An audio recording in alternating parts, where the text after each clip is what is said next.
This video is going to be a film study look at how the Ravens utilized Keaton Mitchell and his unique set of skills in their Week 12 win over the Chargers. Of course, he had 9 carries for 64 yards on the ground, 2 catches for 25 yards. He's a big play guy.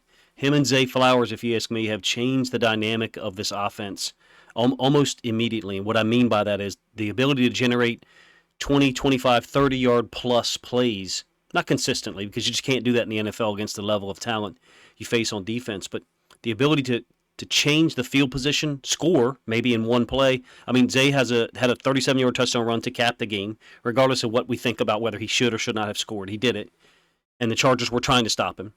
He also had the touchdown catch down in the end zone. 68-yard screen pass for a touchdown against the Browns that was called back. Big play guy, clearly. Mitchell has touchdown runs this year, I think, of 39 yards and 40 yards. Additionally, has a 60-yard run that he didn't score on, I think, against the Seahawks. 32-yard catch also against the Browns. 2 guys, rookies, smaller in stature, but having a huge impact. And what I'm going to do for this video for Keaton Mitchell is I'm not going to go chronologically by plays. I'm going to group them by type. So the first one we'll look at is him in the pass game. This is 1st and 10, second possession, the Ravens' first touchdown drive.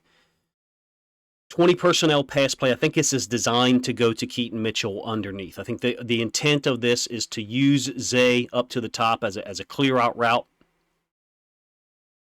And then underneath, allow Mitchell to work into the space that's created all up here by these 2 clear out routes. Basically a wheel by Zay Flowers.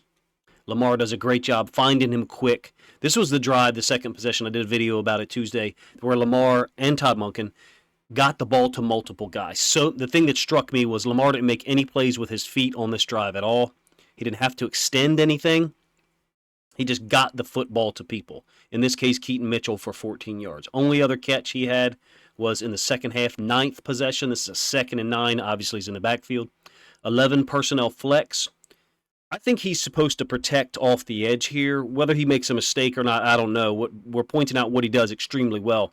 He adjusts well. He adjusts well during the play. So when I say I think he's supposed to help out, you got Khalil Mack over here. Well, Khalil Mack takes this stab upfield and then this distinct angle, and he's going to pick. He's actually going to decleat Simpson. The D-tackle loops around.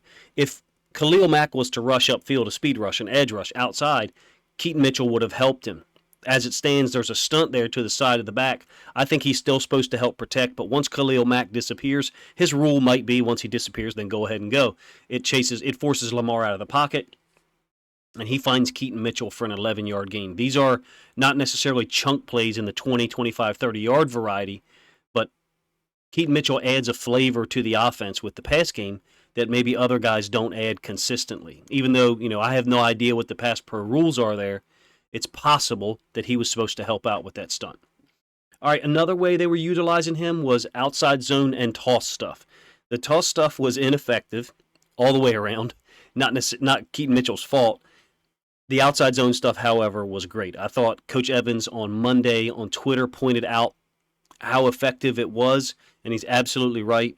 Keaton Mitchell's ability to threaten to the edge is going to cause teams problems, and in fact, it did in this game. So this is the same toss play that everyone in the NFL is running. You have the initial tight end taking on the edge defender. The second guy through, Ricard, is going to try to expand him. This is first possession, 21 personnel toss, and we get stacked up. I didn't think Kolar did a great job in blocking in this game. Simpson, additionally, I think is losing here. Linderbaum and Zeitler, I thought, did a great job comboing, and this is an example of it from a Linderbaum-Zeitler perspective. Dealing with the nose, Linderbaum gets to his front side. Zeitler takes him over. Linderbaum swiftly goes up to the second level. I don't think front side anyone else is really doing a good job up there, and in this case, Keaton Mitchell gets tracked down from behind. Same play, same exact personnel grouping, same side of the field. This is now 6th possession. Going to be a loss of 1. I think Keaton Mitchell needs to go downhill on this one. Better job, I think, on the backside by Moses, at least trying to help out. Ricard and Kolar have got this guy all the way out to the bottom of the numbers. You got to hit this thing downhill. You can't bounce this when the guy's the edge defender's been taken to the bottom of the numbers. In this case, there is someone who's flashing. Sometimes you got to just take it downhill. The natural complementary play to it looks like it's open on this iteration because Lamar is tossing the football on a reverse pivot in this case, and then the outside linebacker, once he sees the ball tossed, is running down the line of scrimmage. So you got 2 toss plays, 0 yards and -1 yards. Come back to the same exact look, 7th possession, so 1 possession after the play that I just showed you. Play action boot, this is the intentional grounding. This is just the way it works out sometimes in football. You get random things happening. The Chargers had not done this one time, meaning take this D tackle and stab him on the backside. Additionally, this guy's going on the backside as well. Sometimes you do this and you want this guy to fold inside for whatever reason. In this case, it looks pre-planned because Mack picks up the tight end running across. Did the Chargers know something, or were they able to figure something out pre-snap? I have no idea. I just know that the toss play, the 2 toss plays to Mitchell, and then the play action boot off of it, for whatever reason, didn't generate anything positive, number 1.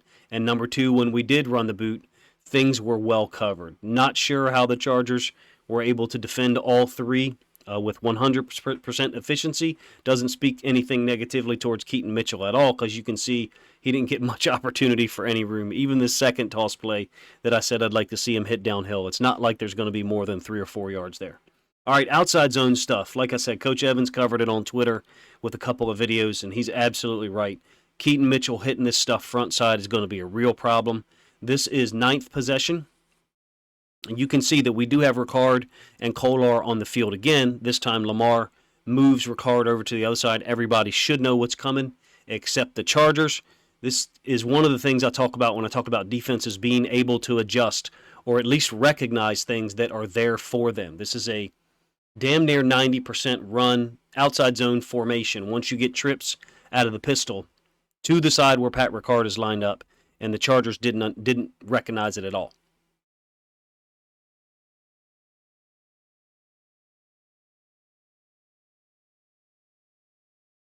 Give the end zone angle on this one. It is, I think, telling that Lamar is able to get up there to the line and change plays.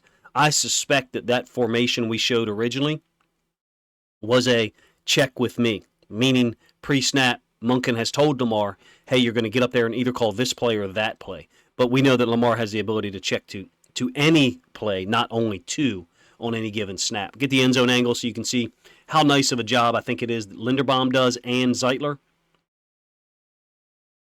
Like I said, this is outside zone, 9th possession.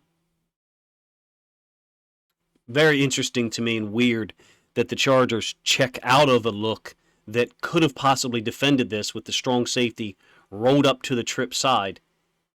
They push him back. And not only that, the linebackers are back at like 5.5 yards. In any case, Linderbaum is letting Simpson take over 95. Zeitler goes and gets the front side D tackle. Linderbaum's going to climb up and then seal off this backside guy. Kolar's not winning anything like from an overwhelming standpoint physically, but at least he's dealing with the front side inside linebacker. Zeitler, like I said, wins on the front side D tackle. Mitchell takes it front side, 12 yards. Later on, same drive, different personnel grouping, 11 personnel under center, and we go outside zone into the boundary. 6 yards is all it is, but it's a quality play, if you ask me, to set things up. I would prefer this with the boot off of it versus the toss. There's this, I think it was Marcus Spears on ESPN. There's this elongation of the conflict for the backside defender, and I think that was the exact words that Marcus Spears used. Maybe it's not Marcus Spears. The lengthening of the amount of time that they're in conflict when you're under center to get out here to the running back versus the toss or pitch. Additionally, when it's toss or pitch, everyone can see the little brown leather football tossed or not. So the amount of time that the defense is put in conflict in terms of the backside D end, I think is extended or increased when you're under center.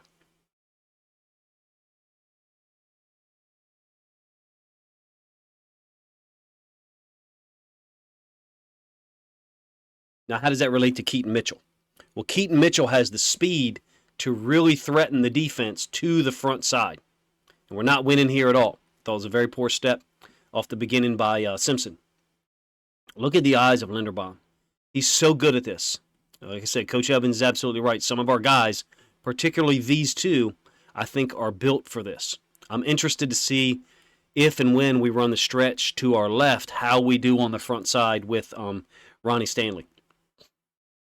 Ricard's over there, got the edge player expanded somewhat. Zeitler and Linderbaum have taken care of the front side D tackles. Linderbaum kind of pushed him out, and credit to Zay Flowers. He's in here trying to lay a shot on Derwin James. I'll let run through one more time to at least get in the way. Keaton Mitchell's the type of guy that every time he gets across the line of scrimmage, I think he's going to be gone. I don't know about you, but every time I'm like, oh, that one was almost gone. Oh, that was almost a big play. And that's the element that he brings that, for lack of a better word, Justice Hill and Gus Edwards do not. Not that those guys don't deserve to get the football at all. All right, two more. And again, I package these by play type. So we're skipping around from possession to possession to show what Todd Monken thinks he can get accomplished with Keaton Mitchell on the field. First possession, I think first play of the game, 11 personnel zone read. So ends up looking like a same side run because he hits it front side. He takes it downhill off the tackle's block. In this case, Stanley. Only ends up being a 5-yard gain, but you can see that Lamar's got an option to get the ball out to the field because you have a built-in screen up to the top to Zay with Likely and I think OBJ as lead blockers. So the Chargers have got 3.5 dedicated to that top side. And then on the downhill cut, I love the decisiveness of Keaton Mitchell. That's the thing that strikes me, is he's committed, and I think he believes in himself when he's running the football because he's going downhill right now when there's a hole. And if he gets through the hole, it's a huge problem for the Chargers. In this case, I think the D tackle to that side kind of slaps off Ronnie Stanley. Same play, end zone angle. So we're talking about right here. I think he's the guy that ends up making the tackle. Also, pay attention to the linebackers. And when Keaton Mitchell hits this, here on this play, later on, you'll see a linebacker flow to that side, and Keaton Mitchell's going to hit it to the opposite side. But again, 5 yards downhill, first play of the game. Lamar didn't have to do anything other than threaten to keep the football. I think that's a positive when we're using Lamar and Keaton Mitchell together on those option plays. So same exact play, same exact personnel group, but we've now fast-forwarded 7th possession.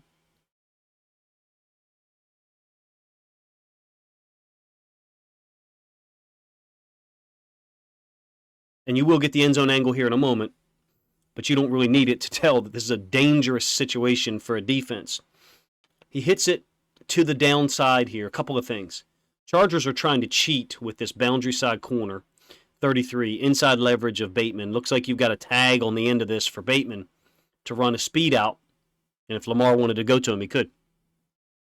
33 is cheating. He's playing to the inside. He does have a safety help up here.